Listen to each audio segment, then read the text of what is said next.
is and what isn't an object. They're relevant to applications, so you have something that you need to have those objects. If you had a map where you wanted to show all of the trees on campus, you would need those trees identified as objects, and they can be described by attributes, like we've talked about. They have different characteristics. So objects can be different things. They can either be exact objects, the tree is a very exact object, or it can be an inexact object. Say a wetland would be an example maybe of an inexact object where the boundaries aren't exactly clear. Another inexact object could be elevation. You can't exactly define where you've got one elevational point versus another. It's a fuzzy boundary. A lot of things in nature are inexact. And so what we do in GIS is we kind of tend to approximate what those boundaries are going to be.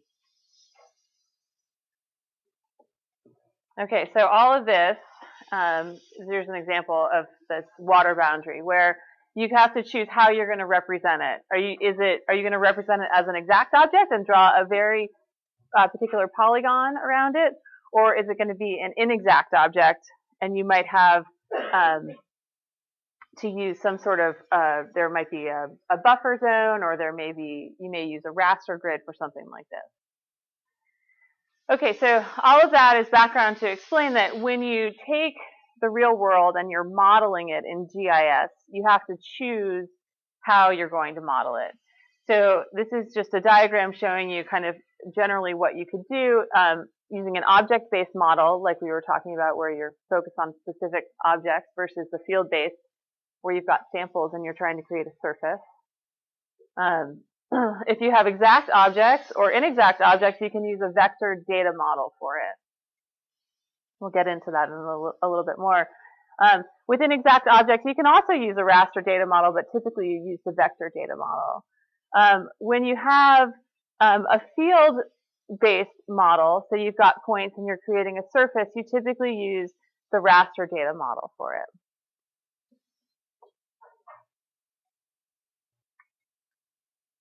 So today we're going to focus first broadly on this big split between the types of data models we use in GIS, the vector and the raster. So back again, whenever we are trying to represent our data, whatever we're trying to represent in GIS, we're simplifying those objects. And we call it a model because, I mean, models, we throw the term model around all the time. It can mean something very complicated or something very simple. Here we're just using it to explain that we're taking reality and we're simplifying it, and we're just doing representations of those objects. So here's another example of this thing we've looked at. Do we decide, is it an exact object? Is it an inexact object? How do we want to represent it? And that determines if we're going to represent it as a feature or as a layer, a surface here, a surface layer or a feature layer. Okay? You guys all with me? So let's go really, really simple here.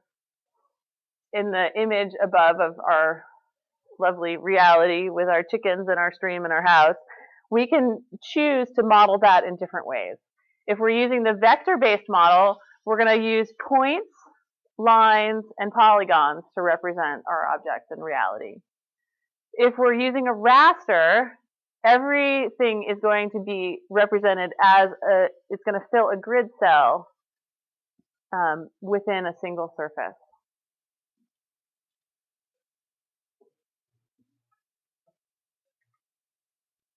So with vector data, you assume everything, there's an endless amount of variety in the things that we can model. But we're choosing to represent everything as either a point, a line, or a polygon. And all of our features have shapes and sizes. Typically, we use polygons for things that are too big. They can't be lines or points. They have boundaries. Lines are things that are too narrow to be polygons, like roads or rivers. And points are typically the smallest object.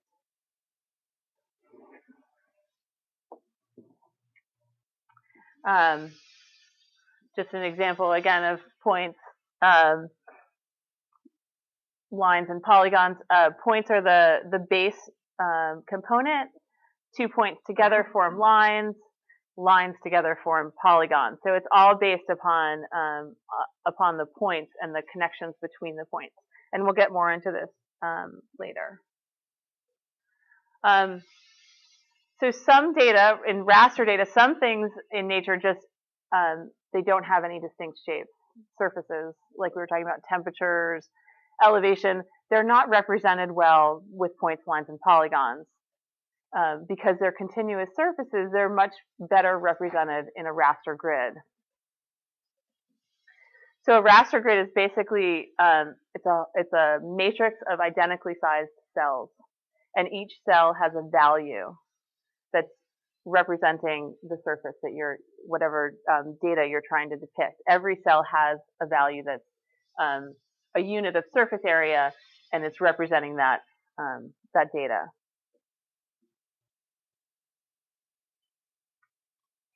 So just to break that down, so here's the matrix where you have evenly sized cells forming a grid. The size of the cell is defined by its x and its y here. It can vary depending upon your data. And the number of rows and columns can also vary. And typically in rasters, the way that you get finer and finer detail is by having a smaller and smaller sized cell, so a larger grid. So with imagery, for instance, or with your cameras, you have different sized pixels, the number of pixels in your camera. That's the same concept. The more pixels you have, the finer the resolution, the better the pictures. So these are the pixels here. So getting more and more pixels in your imagery. Okay. So any questions? Good. So there are certain things that are better depicted in one or the other, but things always look different depending upon which data model you're using. So for example, here at the top, you've got a building, and buildings in a raster are just going to fill a certain number of grid cells, versus in vector, they're going to be depicted typically as points. Lines here in the ski lift, you can see one of the problems you have when you're using a raster grid is it's really hard to draw straight lines because you're just filling in the little boxes. So you get these strange edges. Also, with something like a water feature, a lake here, you can see that the edges, the boundaries here aren't drawn very clearly when you're using a raster grid. Versus, it's a kind of a bad example of a vector. With vector, you could probably get that a little bit closer to the round features. Again, just showing you roads, the difference between your raster representation and your vector, or here a mountain in a raster grid or in a vector surface. So things just, depending upon how the model you use, it's going to change how it's represented in your data, how it looks in your data. So based upon that, what do you guys think? What with a topo map, what are we looking at here? What data model are we using to represent this? Is it vector or is it raster? Vector. Points, lines, and polygons. And this one? It's raster. Yeah, it's a continuous surface.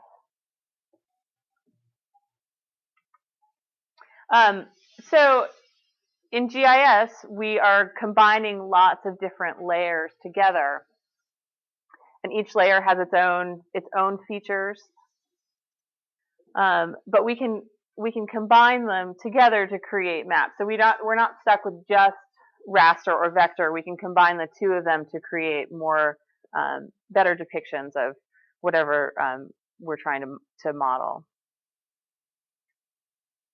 Okay, so here with this map, can you tell which layer is raster and which layer is vector? What's that? The vector, yeah, it's a polygon that it's shaded. So that's a vector polygon. And what about the background? Raster surface. Okay, just to get familiar. So again, rasters, you have a grid of equal size cells. So your representation is limited by how you're going to fill in that grid. Versus in vector, your features are going to be represented either as points, lines, or polygons. Location, how we know where we are in space in a raster, is based upon the coordinates of your cell. Typically, it's the corner of your cell. Versus in vector, your XY coordinates can be linked more precisely to an exact point, and then your points are connected in either lines or polygons.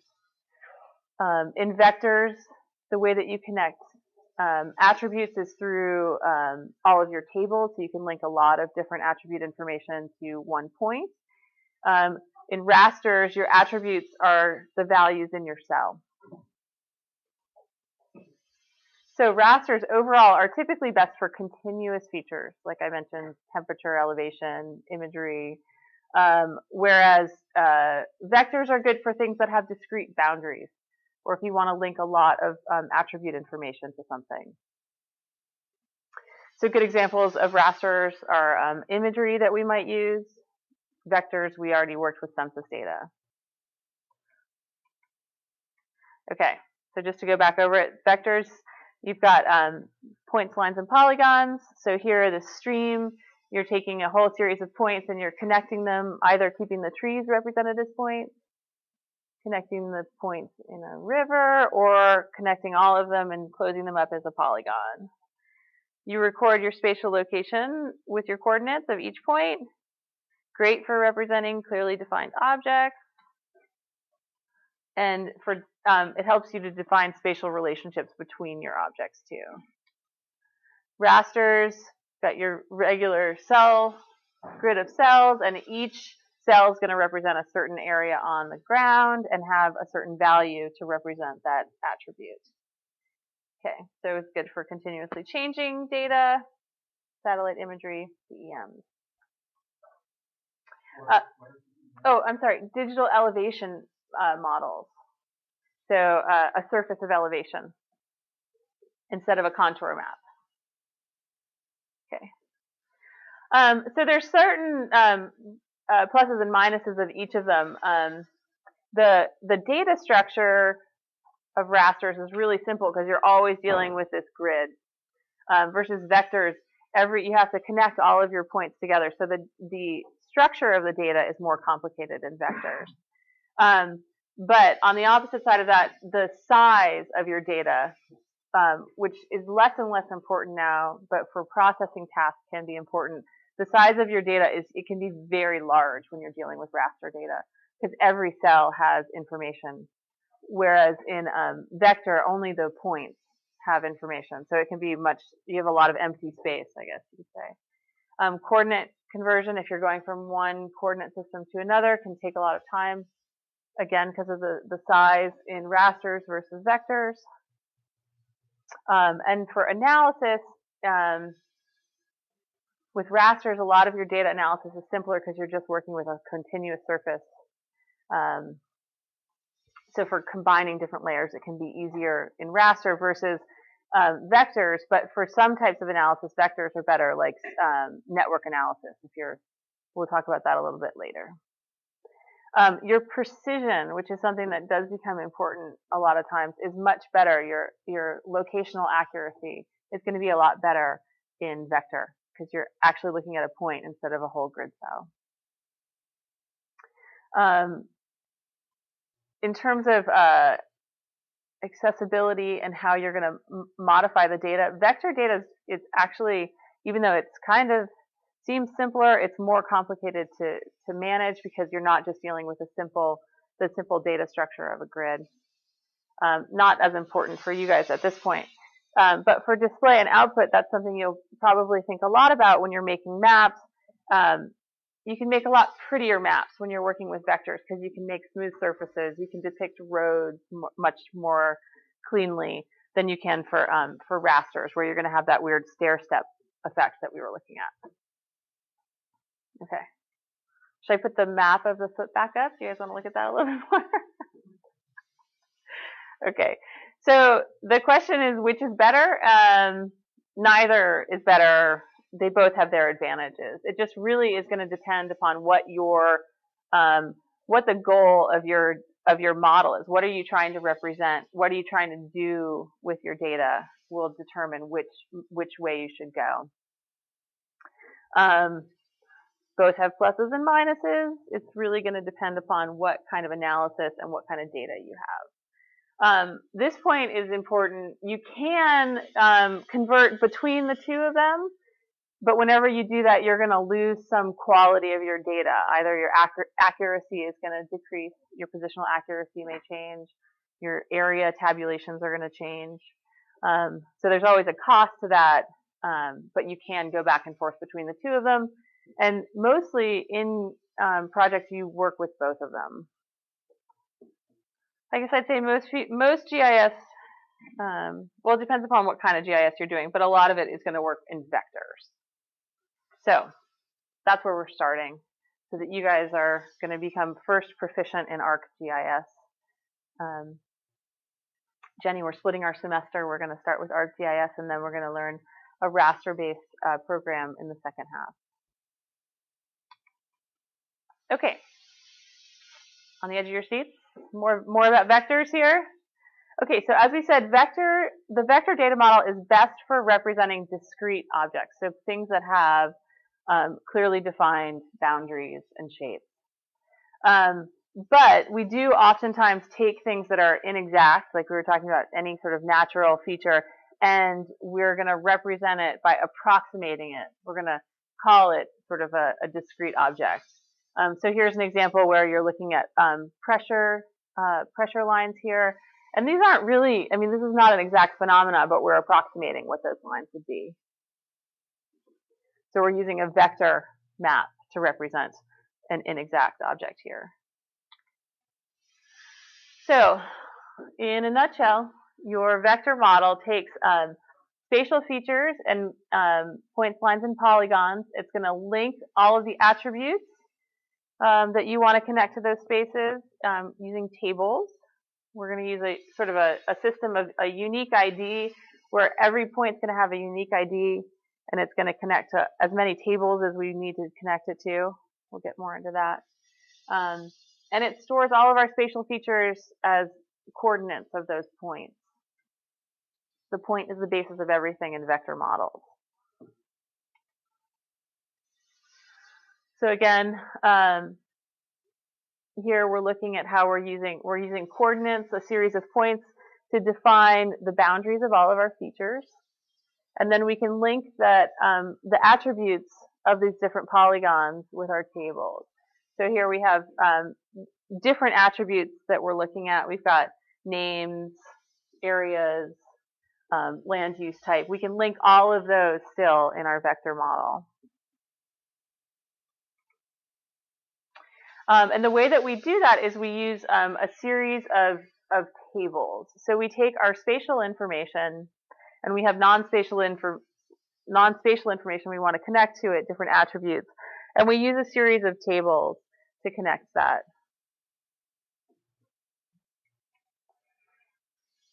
And we also connect it through our spatial data through tables, so we can connect points together. So there's a lot of connection between points and tables in vector data. So another example of where we're linking information, different information about our states here. You guys did this in the lab. It's showing you an example where these things are selected. So you've got this Washington, Idaho, and Montana are all highlighted in your map up here. And you can see that in your attribute table, they're also highlighted. And we have lots of different information in this table about that's stored for those different polygons.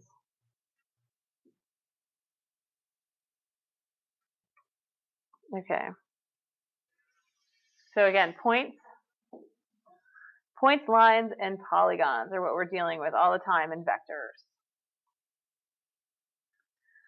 So points always have your coordinates, your x and your y. Points don't have any size; they're just location. So they're they don't have any dimension to them. Points represent different things depending upon what scale we're trying to map. So frequently you can see a city represented as a point, or it could, depending upon the scale, it could also be represented as a polygon. This is showing you here where we have this idea of a unique ID number for each one of our points.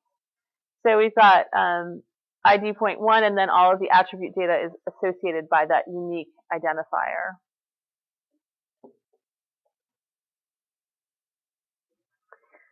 Lines kind of seems quite obvious what we might want to represent using lines: roads, rivers, streets. What we do with lines is we take a series of points and we connect them. Typically, you start lines with something, you call them nodes, your first point in a line. Points along the middle are called vertexes. You can measure things like length with your lines. And just like points, they're also going to be attached through a table using a unique ID. It's kind of hard to see it, but here it's an FID value. So in ArcGIS, you have an FID value, which is the unique identifier for each point. And polygons can represent, again, discrete objects or areas. You take your lines, you connect your lines, and then you end up with a polygon. Pretty amazing. There's some assumptions with polygons. We're always assuming that whatever's inside of our polygon is a uniform area. Something that should always be examined when you're working with data is if that's true or not. In vector data, your polygon can't represent data that's going to change over space. It has to be a uniform feature. Polygons, just like points and lines, are attached using a unique identifier to an attribute table. Okay, so it seems pretty basic. You've got points, connect your points using nodes or vertices, and you have lines, connect your lines, and you create polygons. That's really the basic component of vector data. So this is showing how you have here, how you store the information in your vector data model, in your spatial tables, to show how lines begin at a certain point, a pointer, and end at a different point. And here with your polygons, it's showing the order in which the polygon is formed. So polygon A is formed by connecting the point 11, 12, 52, 53, I don't know which one they correspond to.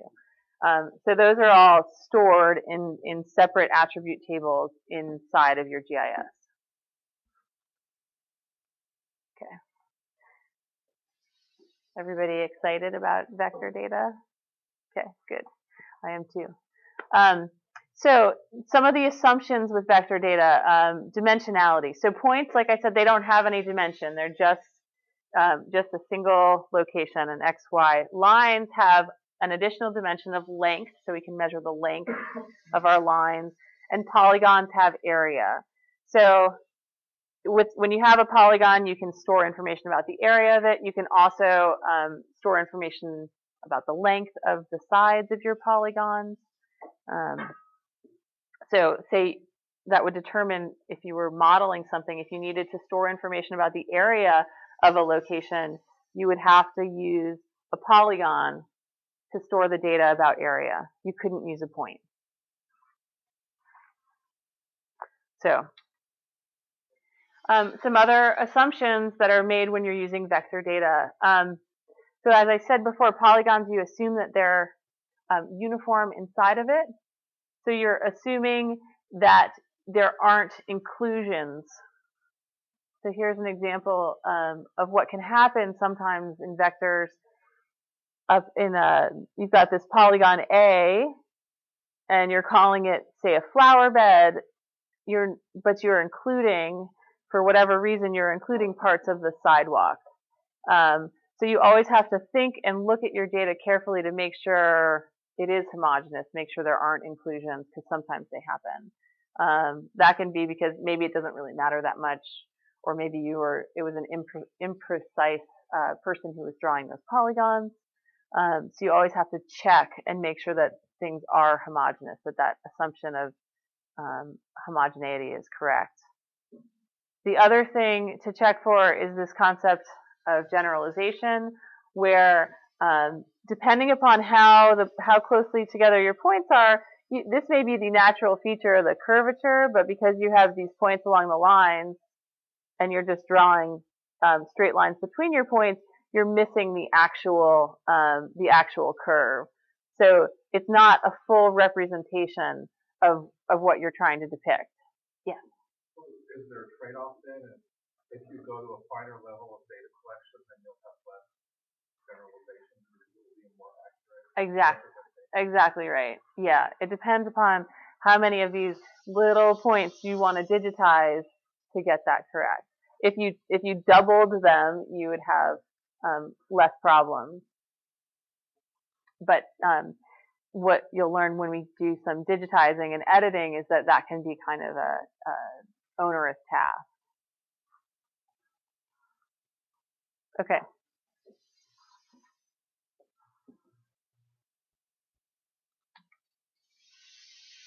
Okay, so when we're working with data, when we're building a new data set, we typically are going to represent the same features with the same geometry type.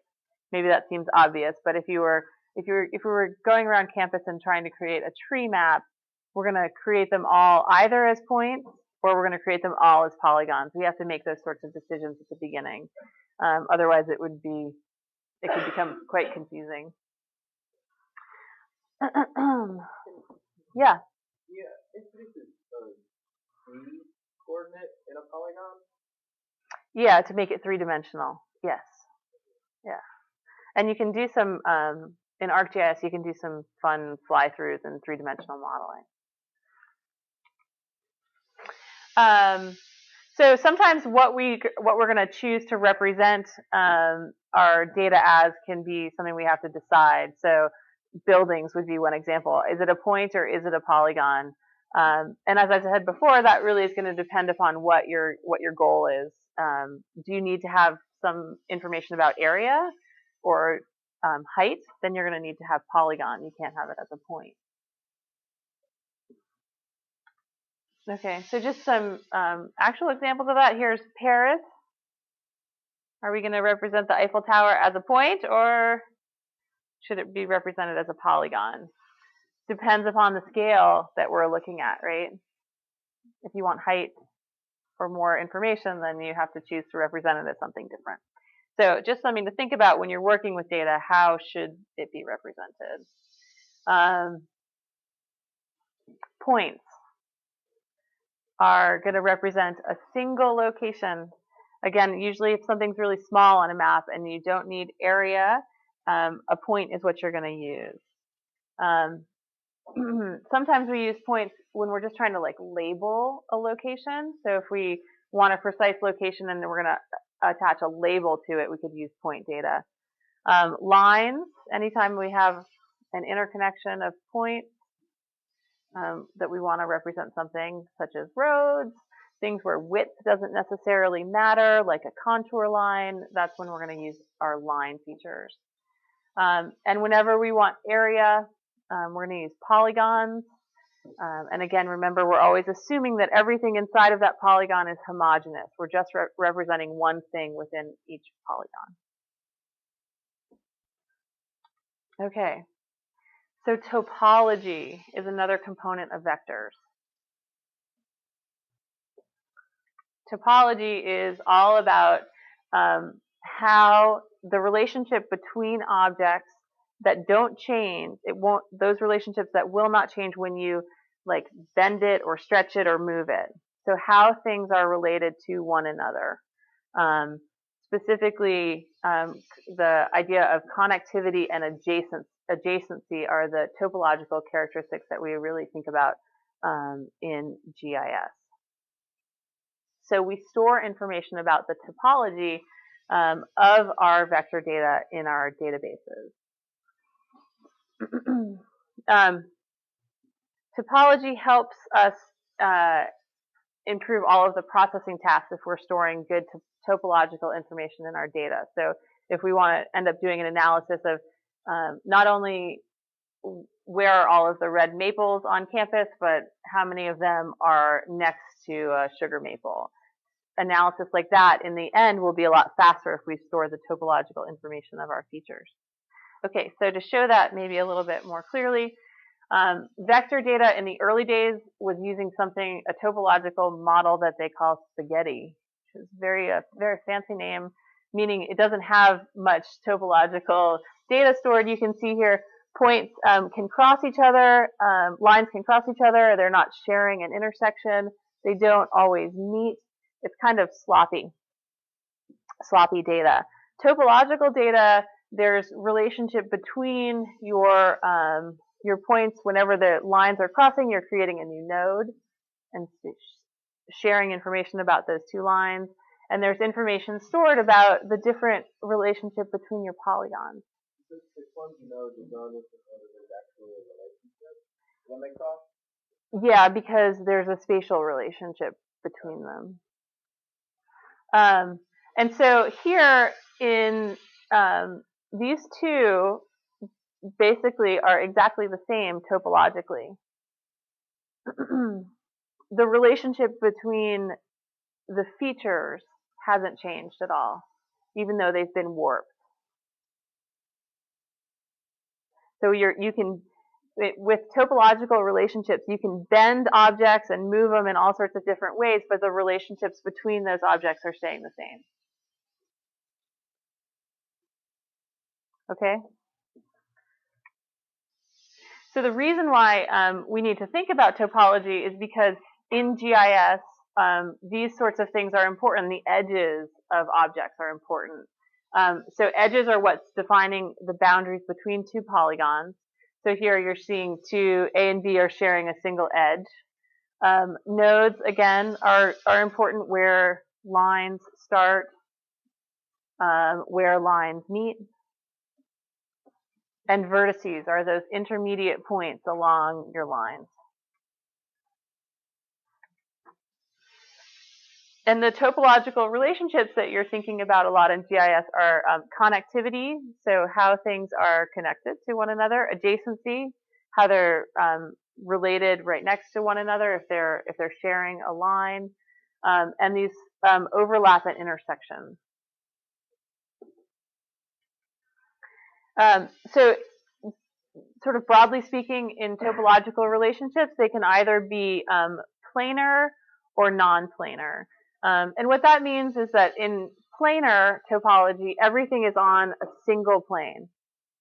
So here, all of your lines are on a single plane, so whenever they cross, you're going to have a node. You can't have sort of a space between your lines, which you could have in this non-planar topology. Most GIS is assuming planar topology. You're not going to have lines, there's not a Z factor. It's all on a single plane. What happens in planar topology is you can't have this concept where you have two polygons and they're going to overlap one another. They have to create a new polygon. You have to define the space in the middle. When you really end up thinking about topology is when you work with data that wasn't created very well and you're trying to do analysis with it and you get an error message in your GIS that says topological error, and then you're really mad because you can't do any basic analysis. You can't combine two data sets together if you have a topological error. You have to go back and figure out what's wrong with the data. remember that spaghetti model? Because there's a lot of old data that's out there, or data that wasn't created using good topological rules, sometimes you get stuck with old data. You have to go back and fix topology. So that's the real reason why we're talking about it. So all of your topological information, just like all of that, the point location was stored in attribute tables. In your vector data, kind of buried deep in your vector data, is the topological information. And what it does is it's defining things about the relationship between the objects in your data set. So this is just showing here how the topological data for points is simple. You still have your x and your y's. But once you start to get to lines, it's complicated because you're storing information about beginning nodes, the order that they're going in, as well as the ending nodes.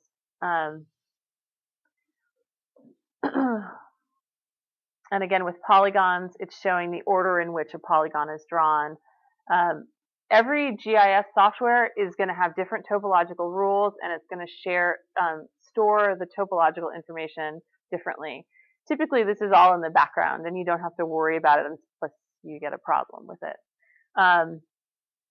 But you're given tools to maintain it without having to go to the database level to maintain it. The real trade-off here is that when you have good data that's made really well and you don't have topological problems with it, that your analysis is a lot easier, and access to doing some sort of basic and common analyses that you would do, like adjacency. It's already stored inside of the table, so it's much simpler and faster to do. Okay. Yep. So would an example that would be like looking at like a watershed system, where it's like they're broken up into different volumes in each like stream class. So would you have some topological information on like the suture between, you know, a class 4 stream and a class 3 stream? You would have information about direction for sure, and connectivity is going to be stored. So the other attributes, like how the volume, that would be an attribute, not necessarily a topological feature. The topological feature is more of the basic geometry there. So if you had a poorly digitized watershed and your streams were overlapping or they weren't connecting right, that were feeding into something, then you would have a problem if you were trying to calculate something like the volume of water that was feeding into a river. You have to think about when you have like the main branch and you have like tributaries feeding in, and that where that tributary has a confluence with the main branch isn't necessarily like an end or a beginning node of the main branch. But would have to be indicated in both features if that's their like connection point. The shared node would. Yeah. And then direction would be a different question. Is that what you're saying? Yeah. Okay, so just again showing you some of the what that looks like when you've got your spatial feature, your tabular feature, and how it's stored in the background of your GIS, not what you normally are going to see. So this is what point topology looks like. Line topology. This is just the coordinates. It's not showing remember the other graph showed that you're going to have another table that's going to have start node, end node, and vertices along the way. And polygons, where you're storing the coordinates of each one of those points. That's drawing your polygon. And you're going to start at a particular point and end with the same coordinate pair. So here you can see that for the first polygon, you're starting at 1, 4, and you're ending at 1, 4. It's a closed polygon.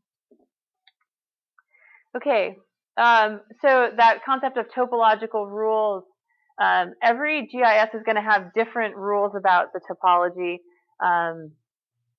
As I said, typically GIS is going to use a planar rule as its base, so there's no overlaps and lines aren't going to cross.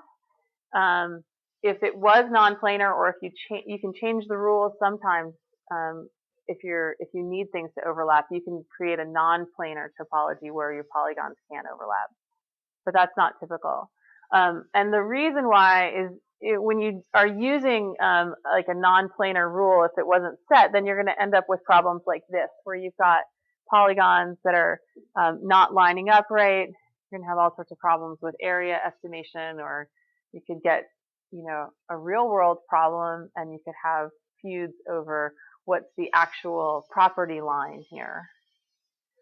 So it may seem like it's not connected to reality so much, but it does happen. How maps are drawn is very important. Did I get everything there? So overlapping, and the other thing is matching up your lines here. So making sure that you have adjacent polygons are sharing an edge.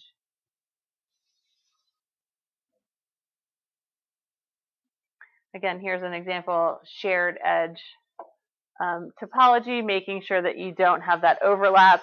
If you do have two features that overlap, what happens is you create sub-polygons so that you know that how those are overlapping with one another. Again, the reason why we care about topology is that it's going to, in the end, facilitate a whole bunch of different analyses that we have. So Andrew, like you were saying here, modeling flow through connecting lines in a network, that's your watershed analysis. Traffic patterns, topology is really important that you get that right. So in all sorts of different types of analyses, making sure that the topology is correct is important.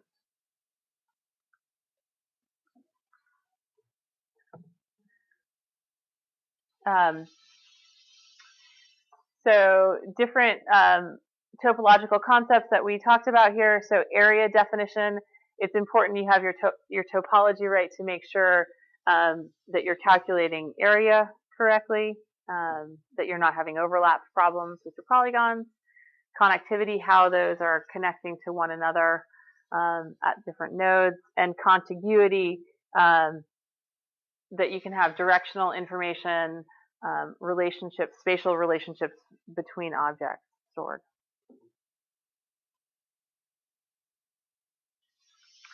So that, as I was showing you, it's all connected to the database. So we can achieve information more quickly about contiguity, for example, if we've got all that stored in our database already, and we don't have to go through and do a full analysis to see what's contiguous. And computers, they don't know about the contiguity, but if we store the information, then it's already there. Okay, so this is just getting a little bit further into topology, looking at how we're defining area with our points, how we're storing the information, and the relationship between our polygons.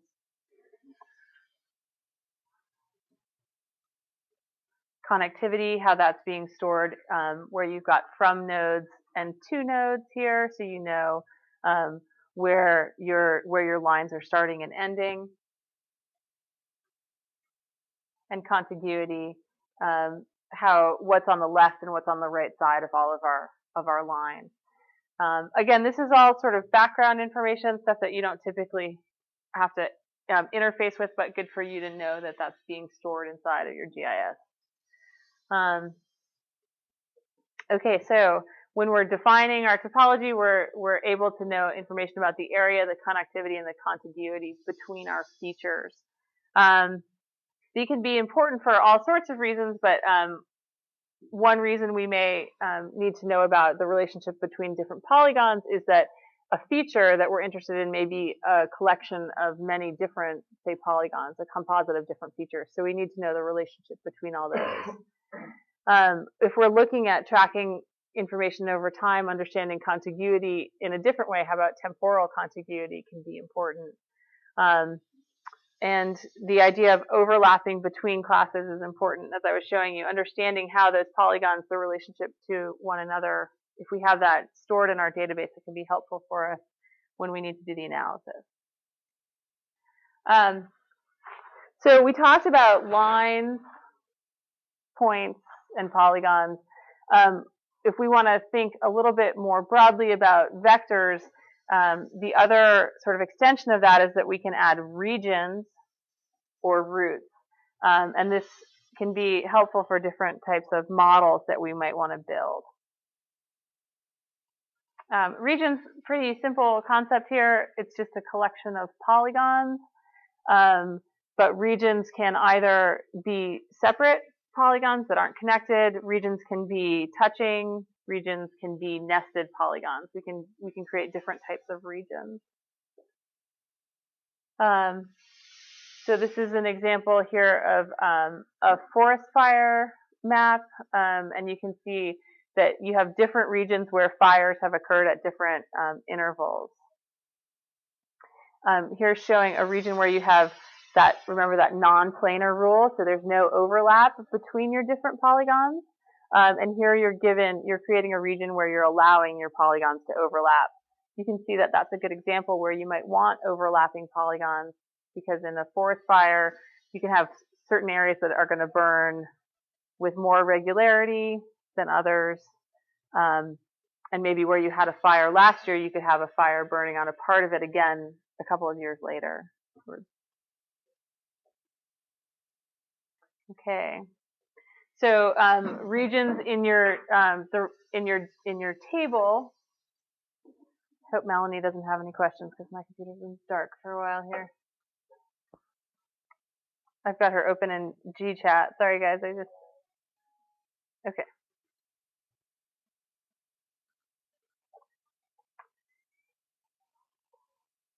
Technology.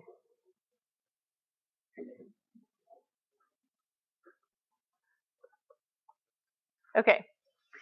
So your regions are stored again in another table, tables upon tables upon tables in vector GIS.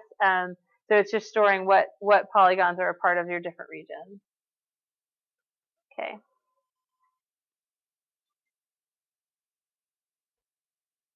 Okay. Okay. So you can have polygons as a single connected area, and regions are multiple disconnected areas of polygons. You can combine, when you're looking at regions, you can look at what are the separate properties of each of those polygons, or what are the combined properties of that whole region. So it's another way you might want to do an analysis.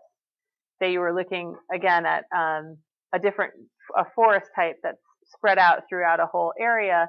Maybe you just wanted to know what the total area of that forest type was.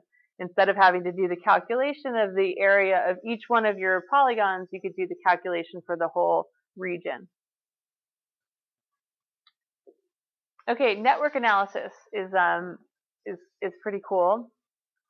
It's where you're taking, as with the watershed example, your series of lines and looking at how things are flowing through those lines.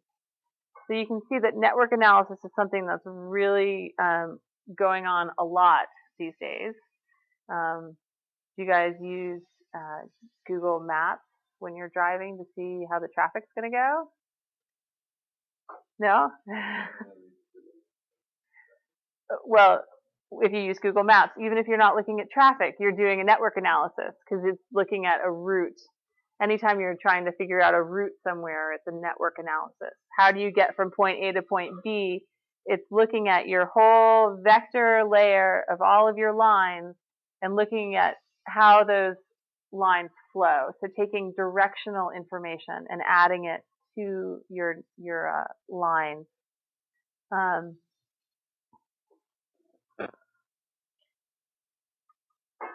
Routes, a good example, like I was just saying, of a different network analysis. An example here might be like bus routes within a school district.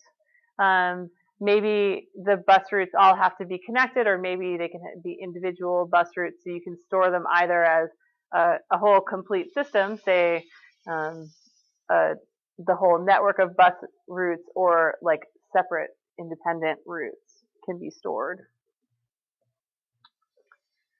Again, how do we store that information in our tables? Just showing you guys that you're storing the information about all of the arcs that you're traveling in the order in which you're going. Arcs, I'm sorry, are segments of your lines put together. Again, you can look at different sections of a route. It can show you information about like how much a certain road is being used, for instance. So going back to Google Maps, if you're looking at your traffic flow, if you stored all that information about when is an area always backed up, you're going to have information on that section about volume and different stuff. So you can do an analysis on separate portions of your network. Okay. Everybody still here? Nobody's sleeping. That's really good. Sometimes that lecture makes people fall asleep. Okay, so we are using ArcGIS for our vector data models. We will sometimes use Idrizi, but you'll see when we get there that software is really designed for one or the other. ArcGIS is designed for vector data. So ArcGIS broadly is split into all of these different packages. And depending upon what you want to do, that's the licensing level that you get with ArcGIS. If you are like us and you are interested in doing what they're calling desktop GIS or using your computer to do analysis, then this is the licensing level that we get. Even inside of that, there's different levels of licensing. Like Arc Editor is a higher licensing level that we don't have access to. Gives you more tools that we don't necessarily need. Sometimes it would be really nice to have them, but it costs $1 gazillion, so we don't get them. And Arc Info is the highest level. So we have Arc Map, Arc View. That works. Arc Reader is the basic level. And then we can add different extensions, and I'll show you that in a minute. Now there are these other components of ArcGIS, mobile GIS for people who do a lot of surveying. You can get it on your tablet to use in the field. And then server GIS for people who are doing more cloud computing sort of stuff, or trying to host a whole bunch of data. And then down here they have Esri data as a separate little bubble, and we'll look at that. See what time is it? 12. Okay. So we'll go through the beginning part of this. I think you guys are all. How many people have questions on their labs? If we have 15 minutes. Everybody. Okay. Let me just get through this one section, and then we'll break and kind of go back to see what everybody's struggling with. Okay. So as I said, within ArcGIS desktop, that bubble that we're working in, there's again different products that are embedded in there, but there's also different licensing level. Arc Info is that one that I was saying is the highest level. Arc Editor has even some functionality that sometimes I wish I had, but we don't have that because you have to buy separate licenses for those. We have the Arc View license. And inside of Arc View, we have more Arc products to keep track of. Arc Map is what we're working with almost all the time. When we launch it, we launch Arc Map, and we're looking at that where we add the data. That's Arc Map. There's also Arc Catalog and Arc Toolbox that we have. So Arc Map, again, is this guy that we're normally looking at here. Arc Catalog, I'll show you in a second, it's a separate application, but it's also embedded, and then the toolbox. So let's see. Okay. Arc Catalog, which I will show you more, I guess, in labs this coming week, has it's where all of your data is stored. You can access your data that way. You can drag data from Arc Catalog into your Arc Map to launch it, but it shows you sort of the hierarchy of your data structure. Geodatabases, we'll talk about also as a way that you can kind of create packages of all of your different data layers. Arc Toolbox is inside of Arc Map. It's where all of your analysis tools are stored. And again, there's different levels here that we will explore more in this class this year, specifically ArcGIS Online, which gives you a lot of online mapping tools, which is kind of the direction things are going. And then ArcGIS for developers, if you're interested in developing your own tools. Okay, and we'll add ArcGIS extensions. So within your toolbox, you can add different extensions that have a whole additional set of tools to go along with it. And so it's not to be just lecturing on that, just to show you guys what that looks like for you. See how we've got it. What you see here, I just launched ArcMap, but under your ArcGIS folder, you have ArcCatalog is a standalone there, so you can launch ArcCatalog separately.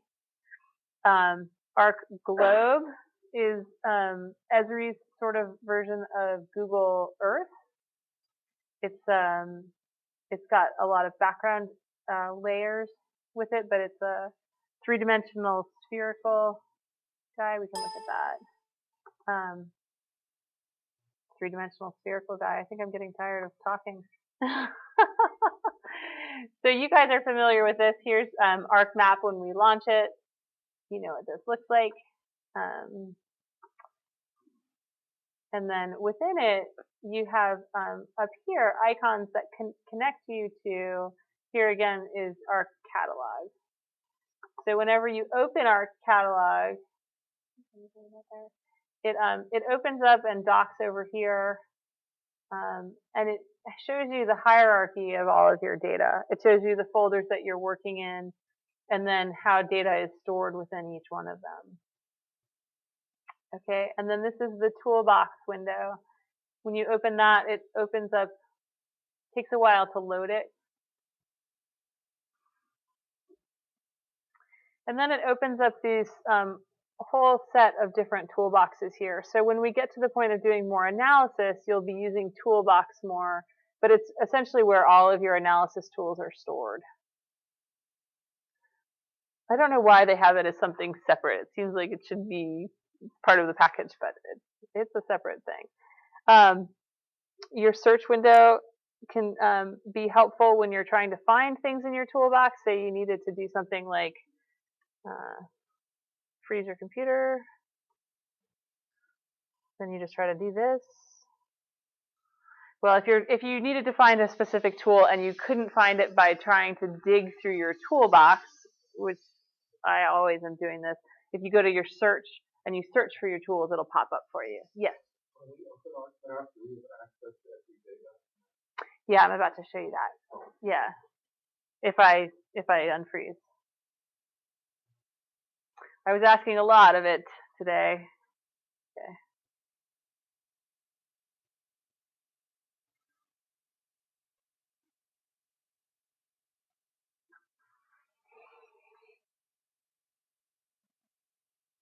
Okay. Okay.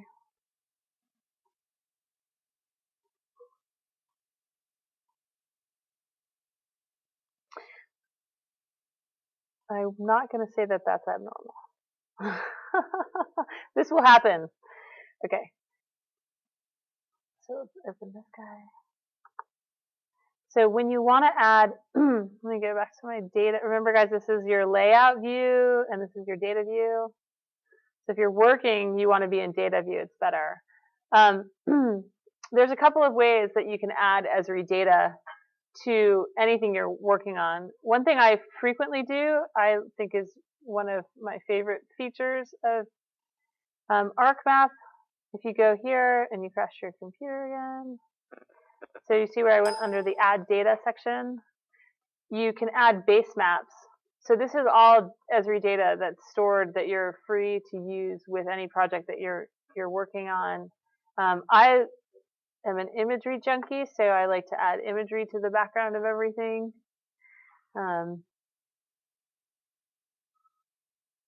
This can become a little bit challenging for your processing tasks because it's a lot of data. Remember, imagery is typically stored as what? A raster.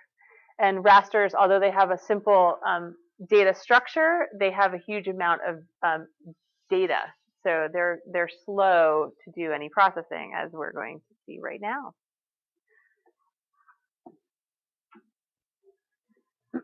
Very, very slow. Okay. But the other place where we can add the Esri data, which I can't show you, is again on this Add Data tab here. The other thing, it has a link where it will take you to ArcGIS Online, and you can search for all sorts of different data sets that you can then add. So that's a cool feature, and we can explore that more. Okay, so we have about, oh, not very many. We've got 8 minutes. So what are you guys all, I wonder if you're all struggling with similar problems here, or if we should just go around. Why don't you tell me what your problems are, and then I can see if we can work on them together. Who's having a problem with your data, with the lab? You guys were all struggling, right? Get feedback. Oh, you want to know if you're doing okay. Okay. Is anybody having a hard time getting the data?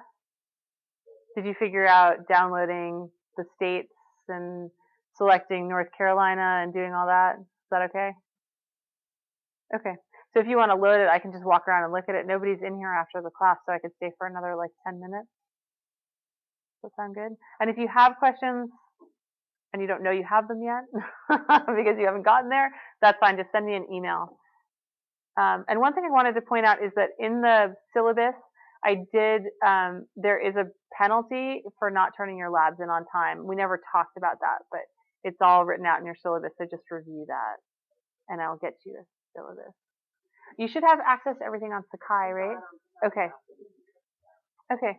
Okay. Well, great. If you guys have problems, let's stay, and otherwise, you're free to go, and we'll pick up here on Thursday.